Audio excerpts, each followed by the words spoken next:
ചെങ്കോട്ടയിൽ നടത്തിയ കാർ സ്ഫോടനത്തിൽ 14 പേരുടെ മരണത്തിന് ഉത്തരവാദിയായ ഡോക്ടർ ഉമർ ഉൻ നബി ചാവേർ ബോംബിംഗ് എന്ന ആശയം വളരെ തെറ്റിദ്ധരിക്കപ്പെട്ടതാണെന്ന് പറയുന്ന ഞെട്ടിക്കുന്ന ഒരു വീഡിയോ പുറത്തു വന്നിട്ടുണ്ട്. ചാവേറായ വ്യക്തിയുടെ മാനസികാവസ്ഥയിലേക്ക് വെളിച്ചം വീശിക്കൊണ്ട് താൻ രക്തസാക്ഷിത്വ ഓപ്പറേഷനാണ് നടത്തുന്നതെന്ന് വ്യക്തമായ ഒഴുക്കുള്ള ഇംഗ്ലീഷിൽ ഡോക്ടർ ഉമർ പറയുന്നുണ്ട്. നവംബർ 10 നടന്ന സ്ഫോടനം യാദൃശ്ചികമായിരുന്നു എന്നാണ് ചെങ്കോട്ട സ്ഫോടനം അന്വേഷിക്കുന്ന ഉദ്യോഗസ്ഥർ വിശ്വസിക്കുന്നത്.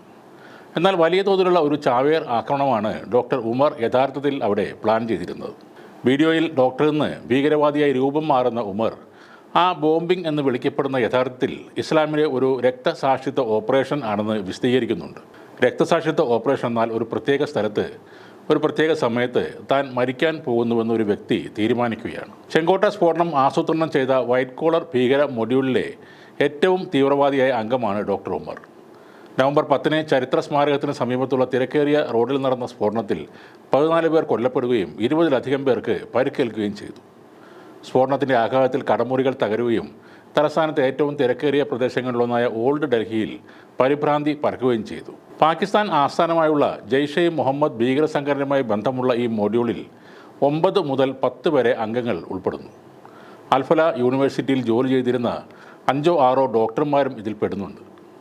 സ്ഫോടക വസ്തുക്കൾക്കായി രാസവസ്തുക്കളും മറ്റ് സാമഗ്രികളും ശേഖരിക്കാൻ ഇവർ അവരുടെ മെഡിക്കൽ രേഖകളാണ് ഉപയോഗപ്പെടുത്തിയിരുന്നത്. പുൽവാമയിലെ കോയിൽ ഗ്രാമത്തിൽ നിന്നുള്ള വ്യക്തിയാണ് ഡോക്ടർ ഉമർ. ബന്ധുക്കൾ അദ്ദേഹത്തെക്കുറിച്ച് പറയുന്നത് ശാന്തനായ അന്തർമുഖനായ ഒരു വ്യക്തിയായിരുന്നു എന്നാണ്. അദ്ദേഹം മണിക്കൂറുകളോളം പുസ്തകങ്ങൾ വായിക്കുന്ന ആളായിരുന്നു. എന്നാൽ സമീപ മാസങ്ങളിൽ ഉമറിൻ്റെ പെരുമാറ്റത്തിൽ വളരെയധികം മാറ്റം വന്നതായി പോലീസ് വൃത്തങ്ങൾ നിരീക്ഷിച്ചിരുന്നു. ഒക്ടോബർ 30 മുതൽ അദ്ദേഹം യൂണിവേഴ്സിറ്റിയിലെ ജോലികൾ ഒഴിവാക്കി. ഫരീദാബാദിനും ഡൽഹിയും ഇടയിൽ പതിവായി യാത്ര ചെയ്യുകയും രാംലീല മൈതാനത്തിനടുത്തുള്ള പള്ളികൾ സന്ദർശിക്കുകയും ചെയ്തിരുന്നു. നവംബർ 9 ഫരീദാബാദിൽ നടന്ന റെയ്ഡിനെ തുടർന്ന് ഒരു ഗോഡൌണിൽ നിന്ന് 2900 കിലോയോളം അമോണിയം നൈട്രേറ്റ് പിടിച്ചെടുക്കുകയും ഇദ്ദേഹത്തിൻ്റെ കൂട്ടാളികളിൽ ചിലരെ അറസ്റ്റ് ചെയ്യുകയും ചെയ്തു. അതിനു പിന്നാലെ ഉമറിനെ കാണാതായെന്ന് പോലീസ് പറയുന്നു. 5 ഫോണുകളും സ്വിച്ച് ഓഫ് ചെയ്ത് ദൗജ് ഗ്രാമത്തിന് സമീപം ഒളിവിൽ പോയെന്നാണ് കരുതപ്പെടുന്നത്. അന്വേഷണത്തിനിടെ അറസ്റ്റിലായ ഉമറും ഡോക്ടർ മുസമ്മിൽ ഖാനായും തുർക്കിയിലേക്ക് യാത്ര പോരുന്നതായും പോലീസ് കണ്ടെത്തി. അവിടെയാണ് അവരുടെ ഹാൻഡലർമാർ പ്രവർത്തിക്കുന്നതെന്ന് സംശയിക്കപ്പെടുന്നു. ഒക്ടോബർ 7 ഇസ്രയേലിൽ ഹമാസ് നടത്തിയ തരത്തിലുള്ള നീക്കത്തിനും അതിനായി റോക്കറ്റ് നിർമ്മാണത്തിനും ഈ ഭീകരർക്ക് പദ്ധതി ഉണ്ടായിരുന്നു എന്നും അന്വേഷണ ഏജൻസികൾ പറയുന്നു. പരമാവധി നാശം വരുത്തുക എന്ന ലക്ഷ്യത്തോടെ തിരക്കേറിയ പ്രദേശങ്ങളിൽ സ്ഫോടക വസ്തു നിറച്ച് ഡ്രോൺ ആക്രമണം നടത്താനായിരുന്നു ഇവരുടെ നീക്കം. ഇതിനായി ചെറിയ റോക്കറ്റുകൾ നിർമ്മിക്കാൻ ഇവർ പദ്ധതിയിട്ടെന്നും അന്വേഷണ ഏജൻസിയെ ഉദ്ധരിച്ചുകൊണ്ട് NDTV റിപ്പോർട്ട് ചെയ്യുന്നു.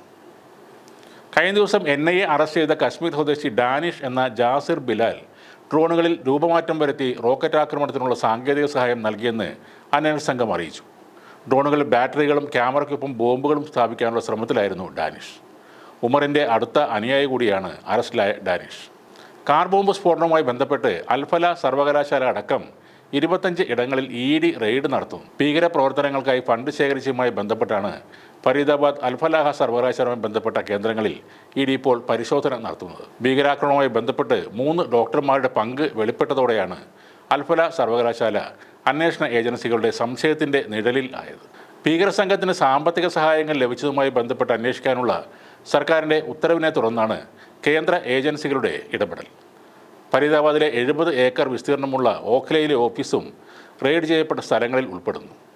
സർവകലാശാലയുടെ അക്കൗണ്ടുകൾ ഫോറൻസിക് ഓഡിറ്റിങ്ങിന് വിധേയമാക്കാനും ഉത്തരവിട്ടിട്ടുണ്ട്. ഡൽഹി പോലീസിൻ്റെ സാമ്പത്തിക കുറ്റകൃത്യ വിഭാഗവും ഇപ്പോൾ അന്വേഷണം നടത്തുന്നുണ്ട്.